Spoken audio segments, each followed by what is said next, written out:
Welcome to the Speed League podcast from Southern California. I'm Kelly Hansen. We're talking about the last round of the 2024 Supercross season today from Salt Lake City.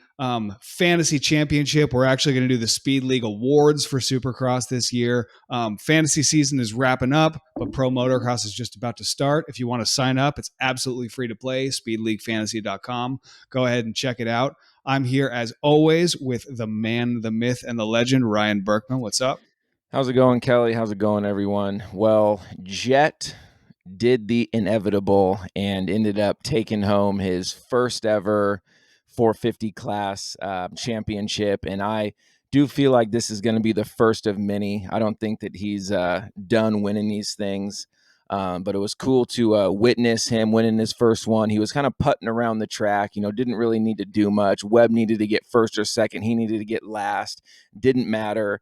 And he just putted around the track and won the championship. It was cool to see.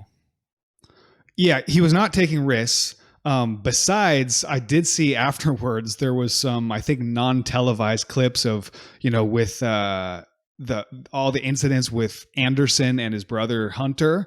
It looked like Jet actually threw down a kind of aggressive pass on Anderson, but besides that, he was just kind of doing what he needed to do to take down the championship, which, can you blame him? I mean, he's probably taken home somewhere between 1 and 2 million in bonuses for that.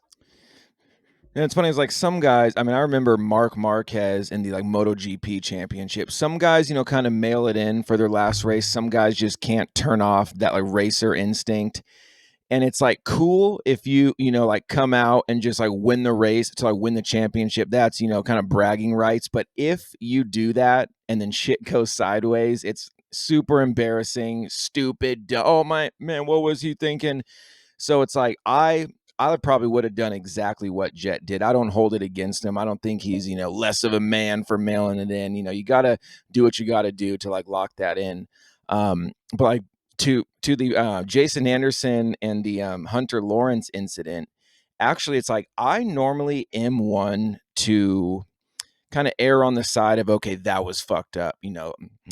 That guy shouldn't have done that. He just clearly took him out. But I wasn't too bothered by Jason Anderson's pass on Hunter. I mean, it was rough and it was, kind of getting up in there, but I didn't think that he, purposely tried to take him out. I don't think he did anything too aggressive. And that was just, kind of part of racing to me. What'd you think about that, Kelly? Yeah, it was rougher than it needed to be, but it was still well within the realm of an okay pass in Supercross terms. Yeah, I didn't have too much issue with it, but man, Hunter, coming back at him when he was getting lapped and running him off the road, that's you can't do stuff like that. And I mean, it sounds like there are some penalties incoming or something like that. I know he got a talking to from the AMA, which he absolutely should. And I mean, honestly, a fine for something like that. Because when you're a lap down, you got to stay out of the way. That's all there is to it. Yeah, and that was really fucked up by Hunter. And I get, tensions are high, last race of the season, and Hunter really had something to prove. And I'm sure that him and his brother talked about it before the race. I'm sure Hunter was hyped up saying, okay, this is my race. This is my time to shine. I'm going to come out there and, and then to get taken out so early in the race like that. I mean, he was heated, he was mad. And yeah, to go a lap down and then purposely try to take out Anderson, I think there should be some kind of fine, some kind of, it's hard to say points getting taken away because the season's over. So it has to be a fine, right? So I'm curious what the AMA is going to do about that. But yeah, that was completely uncalled for. And Jet, like you said, giving Anderson a little nudge. I mean, that was risky, being in that spot. And what if something happened to his bike? What if he went down, So hopefully they could get it kind of squared away because, to have that heated, rivalry, especially with Jet, who's going to be fighting for championships, and it could be close. I mean, you don't want to have to fear a rider that he's going to take you out anytime you're going into turn. So hopefully they could squash it, but this last race didn't make things any closer to that goal. Yeah, did you hear what Jet said in the post race interview? Something about like some guys just like need a hit in the mouth or something like that about Anderson. He also said on the podium that the haters can suck it, which is Can you say that on TV? yeah, Um, yeah. yeah, like Look, yeah, Anderson, you won a 450 championship. I guess you you can could say say some whatever you things. want. He's earned it. Anderson actually came out with a little post on his Instagram saying, "Oh yeah, I'm okay to be the villain, and I was headhunting, and like all this stuff." And it was like a little corny, if you ask me. But I mean, I don't know. You could go and check it out on Jason Henderson's Instagram. But I don't know, all this like antics. I mean, it seems kind of UFC to me. Oh man, I'm gonna kick your ass. Oh man, I'm the villain. Like, okay, guys, come on, freaking ride hard. And like, I don't need any of this drama behind the scenes. I'm not really a drama guy, but hey. Yeah, and I mean, unfortunately for Anderson, he's probably going to be fighting a losing battle here because I mean, he's not only fighting two brothers that are on the same team together, but I mean, Jet, who's clearly the top rider right now, and Hunter, who is very much on the up and up, while Anderson is on the closer to the tail end of his career. So I don't know. It would be interesting to see play out. Anyways, some drama in the future. I do want to talk about what you probably don't want to talk about, which is Do not our bring it up. fantasy championship. I made it happen. It's the first time in a few years, maybe 3 or 4 years. Last year, I lost the whole shot king by I think 3 points, and this time I got him by 5. And what was actually interesting was that I realized was last year I had Tomac on my team, and obviously, the thing happened with Tomac in Denver where he tore his Achilles and was out for the final race, and that very much may have cost me my championship. And this year, Holeshot King has Tomac and again loses him the last race before the championship and loses by 5. So Tomac is the swing vote here. Yeah, and like what was super cool too was actually Kelly's wedding was last Saturday, so we didn't watch the race live because we were watching Kelly get married. And actually, Holeshot King was there at his wedding, and like he was looking at his phone the whole time, looking at results.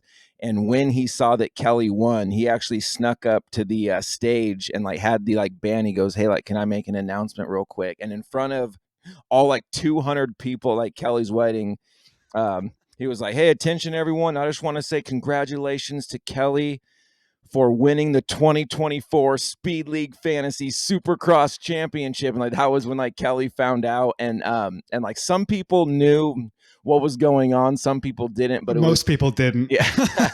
There was like a weird kind of confused smattering of applause. Actually, one of the guys from the band asked me after the wedding was over. He was like, "What was that?" And I told him, "So, oh yeah, we like play a fantasy Supercross thing." He's like, "Oh, that's cool."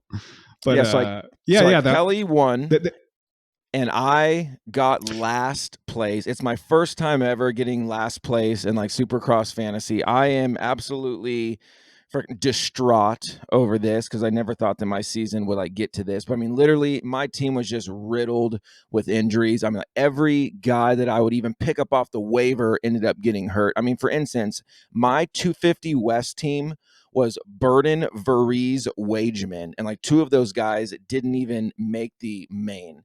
So it's hard to, like kind of come through with those injuries. Wasn't for lack of effort, wasn't for lack of trying, but just sometimes that's just what you get, the cards you get dealt. And I lost by 2 points to a scrub and triples.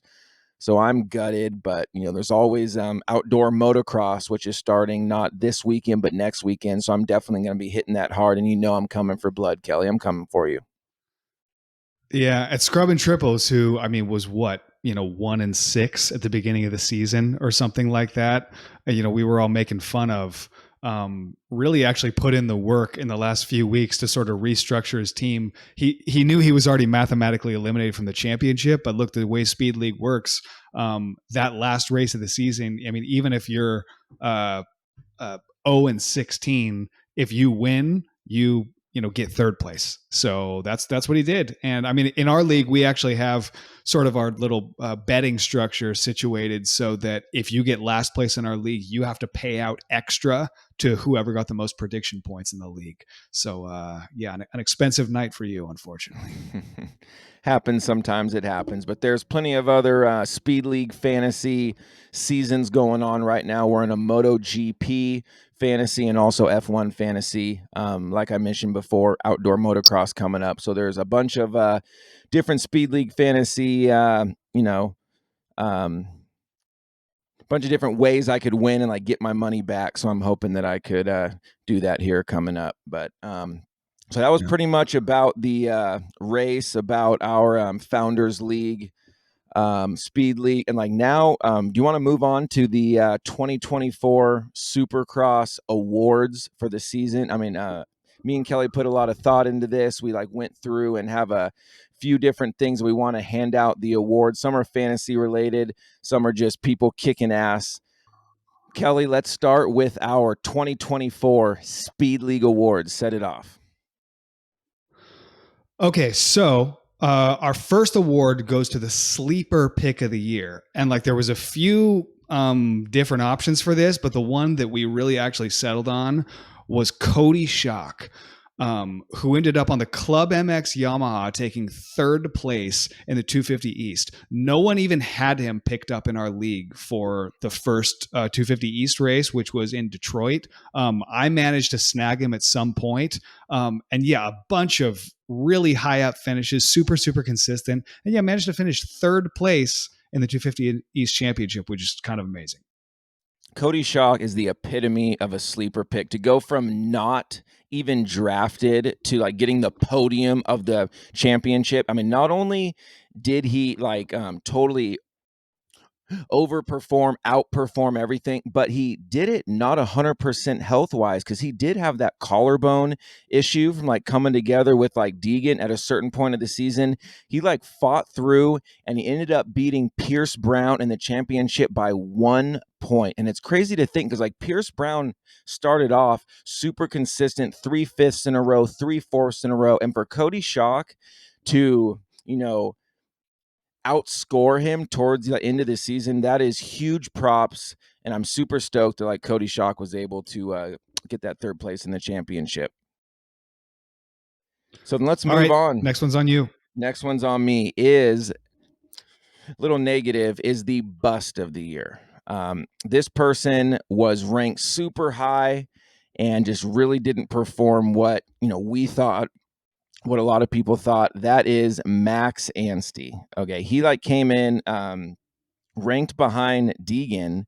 And actually, I thought that like there was a chance he was going to win the championship because like Deegan really coming in as a like rookie, not really having, maybe exactly knowing what's going to go on. Anstey is a veteran. He's been there for like so long, and like I thought this was Anstey's year. And I even thought about drafting Anstey over Deegan, and like now looking back, that would have been like a total mistake, but things just never really panned out. Yes, he had one race win in like Philadelphia, but it was just too little too late. In this last race, a 16th, he got 21st in Birmingham, 13th in Indianapolis. His season just didn't pan out how he like wanted to. And like really for me, that was super surprising. And that's why he's our bust of the year. Yeah, and Max Anstey was one of the people that had a really good season last year, and then in the off season had all that hype about that he was flying at the test track, and like there's nobody that's going to be able to beat him, and it just didn't pan out at all.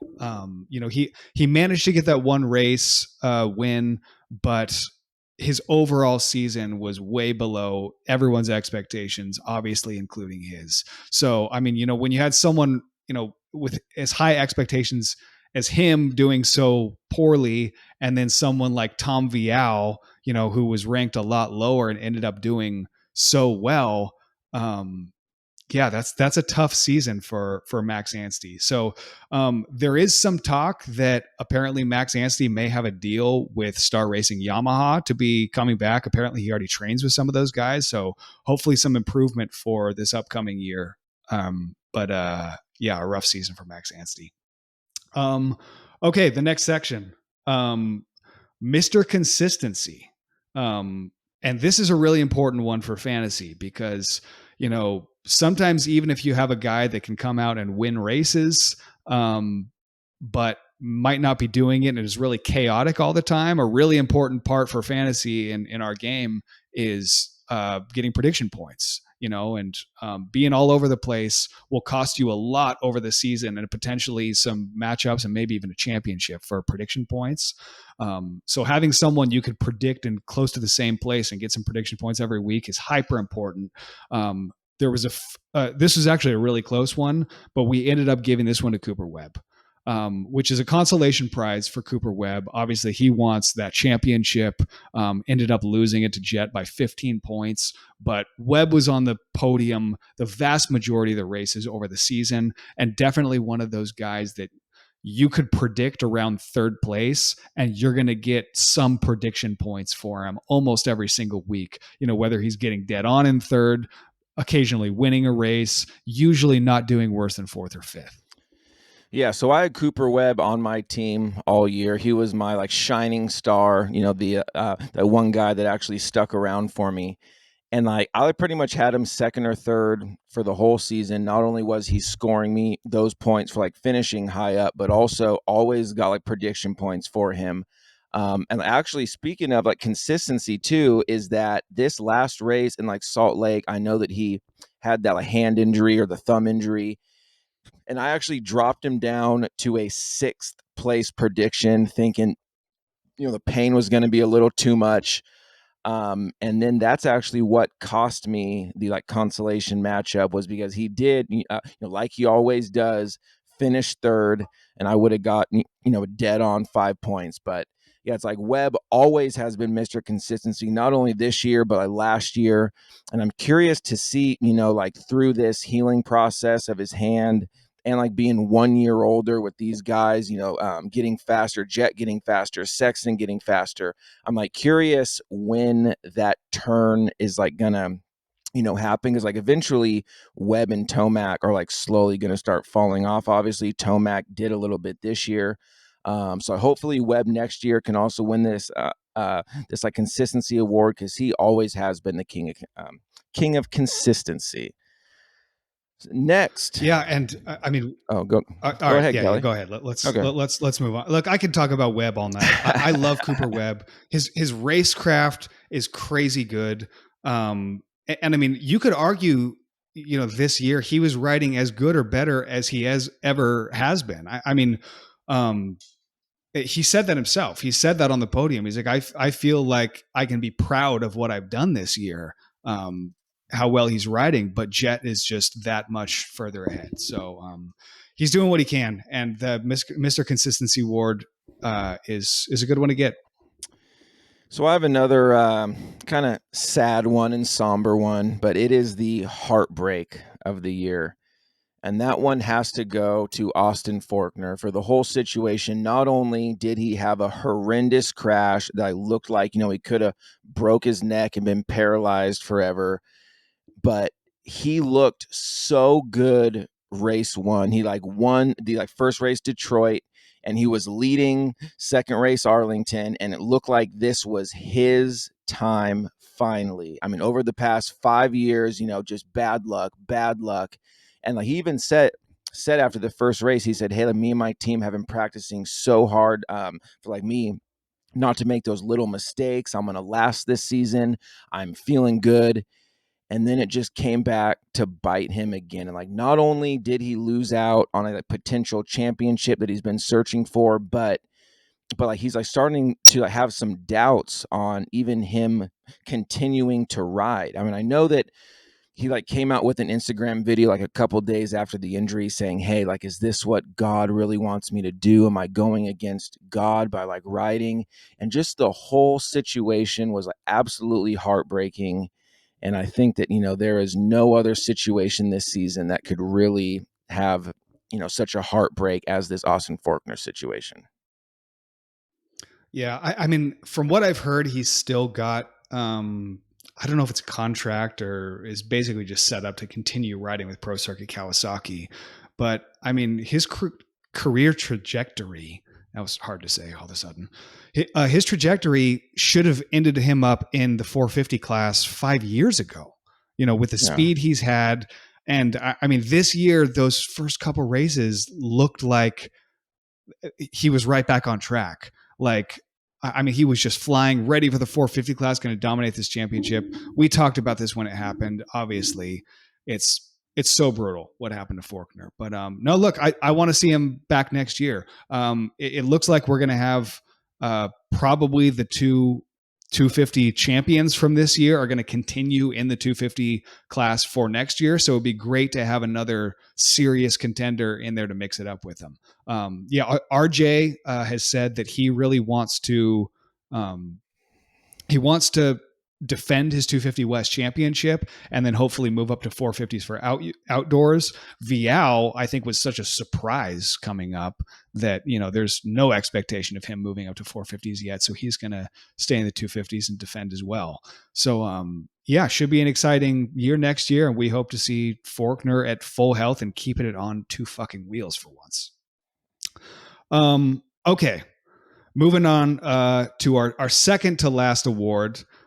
This one is one you don't want to win, and I mean, we already talked about this a little bit, so it's probably not going to be too much of a surprise who it is. But the Supercross Villain of the Year goes to Jason Anderson.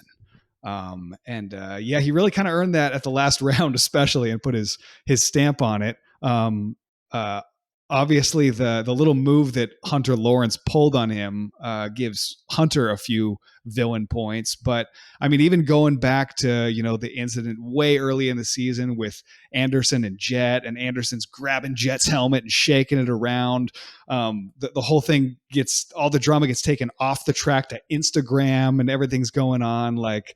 This is not where you want to be. Is fighting with riders on Instagram and on the track as well.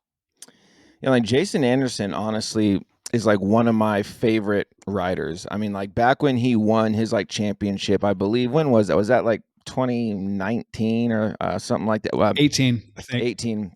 When he won his championship, I mean, like, loved the guy. The whole Team Fried thing. A little different with his shirt hanging out as he's like going across like the rhythm sections. He doesn't tuck it in, and like his whole vibe, I like really, really dug. And it seems like since that whole championship win, I mean, he like isn't one of the, top tier guys, but he's always there, like getting podiums towards the like last few races of the season. But he has kind of cemented himself this year, especially as a villain. And I never really got that vibe from him because he seems so laid back and, oh, yeah, bro, it's all good. I don't care. But like, I don't know if it's just, coincidence or if he's like kind of changing his like outlook now, but he's been kind of like a ship magnet all year, especially with the Lawrence brothers. So yeah, it's like pretty crazy to see that, but hopefully, like I said, they could squash it because Anderson doesn't want any beef, with freaking two guys on the track after him now with both the Lawrence brothers. So hopefully in off season they could squash it, but we will see about that. But to wrap up the 2024 Speed League awards, it is the most prestigious award for the last, and that is the Fantasy Rider of the Year. And it shouldn't come with any surprise that is Vince Freezy. No, that is obviously Jet Lawrence. I mean, he was the like number one guy coming in, number one guy coming out, even though he had not, ridden a like 450 Supercross. I mean, just his dominance in the outdoor, we just thought, hey, look, he's going to like roll over and just start dominating Supercross, which he did. I mean, he had multiple 3 race in a row wins. He was always there. If he got a decent start, you like knew that he was going to come up and win it. He had a few hiccups, I mean, like throughout the season, which is, standard. I mean, that's just like part of the game. But I mean, overall, from starts to like consistency to just, I mean, like racecraft. I mean, everything that he did, he looks years beyond his time. And I mean, we're going to be seeing a lot more of Jet Lawrence. Yeah, I mean, what can you say? He absolutely killed it. And he had his little rough patches. I think especially at the beginning of the year, we were doing a lot of talking about rookie mistakes and getting a little over anxious coming through the pack with a bad start. But I mean, he worked them out. He really smoothed it out quite well. And I mean, everyone is going to have a rough time in their first year in the big dog class. I mean, there's so many fast guys. It's competing at such a high level, and he really cleaned that stuff up pretty smoothly when you look at the overall picture of it. And I mean, his little brother did too. Hunter didn't even make the first main of the season, and had a nice improvement. But for Jet to do what he's done in his first Supercross season, I mean, it's up there with the all time greats. So I mean, yeah, it's now worthy of the conversation. What is his future going to look like? I mean, we know it's insanely bright, but I mean, is there a possibility of this talk of him breaking Jeremy McGrath's championship and race wins record? I mean, is that even something we can talk about yet? I mean, he wants to talk about it. Yeah, like barring injury, it's like that is the only thing that'll hold back Jet. I mean, like really with Supercross, all it takes is just one cross rut and you snap your femur and you're never the same again. And I know that it, sounds a little morbid to say, and obviously, the whole jinx thing, I don't really believe in that, but I mean, the only guy that could stop Jet Lawrence is Jet Lawrence, and I firmly believe that. Um, it's like Jeremy McGrath was like lucky to like stay, I mean, for injury free for like a like huge portion of his career. It's almost like the whole like LeBron James and like Tom Brady thing. I mean, like, were there, guys that were like potentially better than them, but like got hurt? I mean, like, probably, it's almost a like certain bit of luck comes into play with like Supercross because every jump, changes every lap. I mean, look at Faulkner. I mean, it seems like just bad luck happens to him every single season. So, I mean, hopefully Jet can keep it on two wheels. And I do want to witness the greatness of Jet. It should be fun to watch. Yeah, and yeah, like you said, barring injury, and a lot of those greats, Jeremy McGrath, Ryan Dungey was big on that too. Just being able to continue riding at a high level without suffering that major setback is so huge for your career. And at this point, it doesn't look like there's anyone currently in the 450 class or possibly even coming up into it who that looks like they're nearly at a prodigy level like Jet is. So at least for the next few years, barring an injury, it's going to be hard to bet against him. But yeah, I mean, it may be that deal, like any of those riders, like a Mark Marquez in MotoGP or something like that, where you get this guy that comes up who's just kind of unbeatable for a certain amount of years, but at a certain point the crown will always fall, and it's very interesting when it does, whether that's through injury or just the guy getting older and losing a little bit of speed, while there's always some other crazy fast, crazy driven, pool of riders coming up from beneath. So it's going to be fascinating to see. But I mean, look, we're going outdoors now. Obviously, we know what he did in outdoors last year. I mean, I don't know if he's going to go perfect season again. Pretty sure no one's ever done two perfect seasons before, unless I'm wrong about that statistic. But yeah, Jet, from probably what, week 5 or 6, we were in agreement that this is a first place prediction. This is someone that you're going to put first place in your league and you're going to get a first place prediction dead on most of the time. Yeah, and like what's funny about Jet too is he didn't get second one race all year. I mean, he either one dominated or he got a 16th place start and like worked his way back up to fourth or sixth or something like that. So It's like that's Tomac, yeah, honestly. This yeah, is what Tomac always did. yeah. He's either on or he got some bad luck. Also, someone that I wanted just to mention a little bit because he like definitely deserves it. This was on our mind for the like sleeper pick of the year, but we really didn't consider him a true sleeper. But that's Tom Vial. I mean, for him to be a 3-time MXGP champion overseas and then say, hey, look, I feel like I've like beat the game over here in France. I'm going to go over to like the USA and like ride a different style of track, ride Supercross, try to master Supercross and race against these huge name guys. In his second season, he wins the 250 Supercross championship. I mean, just total mad props like Tom Vial to go into a foreign land, figure it out, and to so quick come out with that championship. I mean, that really took me by surprise. Totally, and I think it did for him too. I mean, yeah, like you said, two-time champion, comes over here. He seemed like he kind of just expected to have kind of a good season, get on the podium more, maybe get some wins in. He was obviously beneficiary of Faulkner crashing out. But yeah, it seemed like as soon as Faulkner was out, he just kind of took it on himself to be the fast guy and had an awesome run through the middle of the season. This last race, I mean, he mailed it in hard. I mean, in that heat race, he looked like he was ill. I mean, he got ninth place, was the last person to transfer into the main. And I mean, I was watching him like, look, I know he's got a big points lead and I know he's going to be mailing it in here, but is something wrong with him? But he did what he needed to do. I think he ended up beating Deegan in the championship by like 4 points. Mm-hmm. Speaking of which, Deegan did what he needed to do, everything he could do, at least for this race. And man, Deegan, he's a young little shit and says some stuff that annoys me on the podium, but man, when he's on, he is on. And like Deegan had the like quad feed last race, which is the fastest qualifier, win the heat, whole shot in the main, win the main. I mean, he did everything that is humanly possible to do in this race, and it just wasn't, enough to like pass up Vial.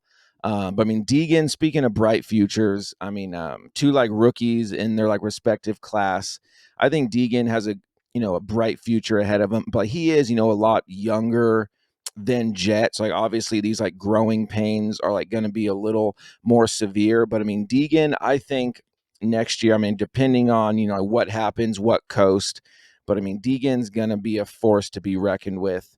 It's like I would love to have Deegan on my team next year. I think, with one more year of experience, one more year of confidence, he's going to learn and do really, really well. One more thing about that Vial. being said, okay, go ahead. Well, Go ahead. I was just going to say quickly because I'm talking about Deegan. That being said, RJ Hampshire could have probably beat Deegan this race if he was actually pushing for a win, which he was not. And I heard an interview with Hampshire where he was basically saying he was catching Deegan at some point and he was getting pressure from behind and he was like, please go, because I don't want to catch you right now. I don't want to win this race. I don't want to be involved in this fight. I'm just trying to do what I need to do. But yeah, RJ rode his ass off, and all these other things that are going on. We haven't even really talked about it. Congratulations to RJ Hampshire on his championship after spending so long in the 250 class, barely beating out Levi Kitchen, who had a unreal season. I mean, Kitchen looked more dominant than almost anyone mid-season. I think he kind of peaked and then lost a little bit toward the end of the season. He wasn't able to make it happen at the end there. But look, we're going to see him all in the 250 class again next year, and it's going to be so rad. Yeah, exactly. And like I like normally have the opinion that like you should move up to like 450s sooner than later. I mean, that just like if like riding in the 450s is your ultimate goal, might as well get up there, get like hours on the bike, and just get that experience.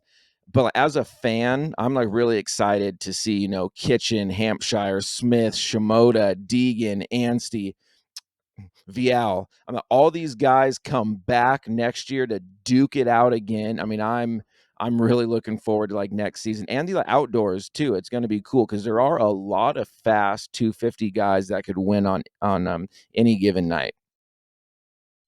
Yeah, and in the 250 class, it's not nearly as clean cut as, someone like Jet in the 450 class. It really could go any way. I'm not quite sure who the favorite is. Vial honestly could be up there because of his strength as an outdoor rider coming from the MXGP circuit, had a really good outdoor season last year, and now coming off a 250 championship in Supercross, that's a strong pick. But we're going to finalize all the rosters, get all the information together before we release the draft. But that is going to be coming really soon. So go ahead. You can make your leagues now for Pro Motocross. Go ahead and sign up. Invite all your friends. We'll get the draft ready to go, and you can draft your team. The first race is, I'm going to pull it up, Fox Raceway, May 25th. So look out for that.